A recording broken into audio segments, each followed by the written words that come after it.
All right, we're here at the T-Mobile Arena, and with me is the one and only Mr. Joel Osteen. Thank you so much for having us out. Hey, I'm great to be here with you guys. Thanks for having me. Well, I like to start with something funny.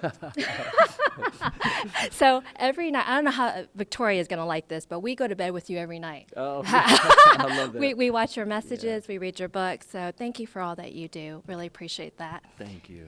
So this is a huge event. You're here in Las Vegas, and I know that you do these events quite often. What is the preparation like? How do you prepare to come here? Like, are you here on the same day, or do you come in the night before? Usually we come in the same day and fly out, sometimes the same night. We came a little early to enjoy the city, but we have a big team that comes in and sets it all up. We do about 12 of these a year, and then we'll go back home and be in our services this weekend, but excited to be back in Las Vegas. Well, I have something, I think, a little deep, if you don't mind. Can you get a little deep with me? can, Are you I okay? can. All right. So I've been reading your books, and, I have this huge vision. I think most of us have something big in our hearts, and I call myself the Oprah of Las Vegas. So, sometimes you have that dream in your heart, and you encounter challenges, obstacles. So my question to you is, how do I know that that is God preparing me, preparing somebody for that?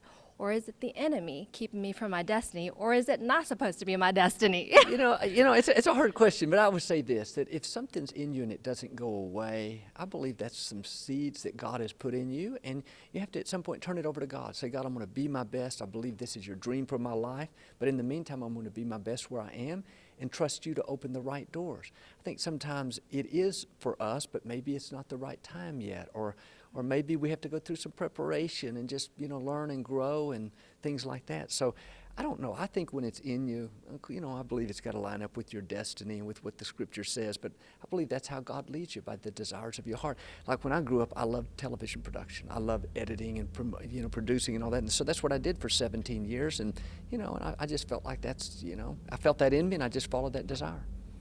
So what is your advice then to people who do have something big in their hearts and they are encountering those challenges? And you say, speak faith.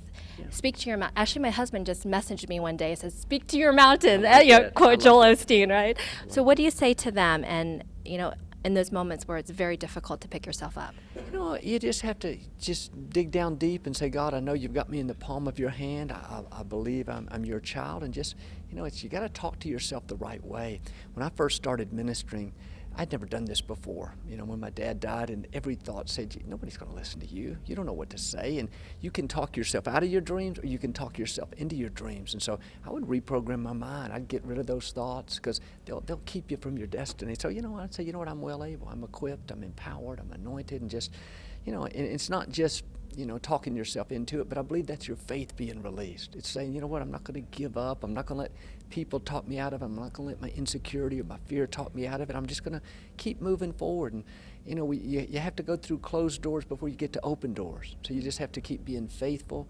Even some of the great people in the Bible, you think they went through these great events all the time, but sometimes there's 20 years in between the events, and they were faithful in those times, and then a big door opened. So I just encourage you to keep being your best right where you are, and God will get you to where you're supposed to be.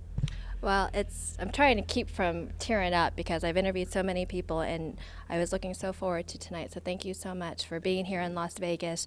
And I know that you have great messages to spread out there, and I believe in positive messages, and I believe in you. So thank you so much. Thank you. Great to be with you. Great to meet you guys.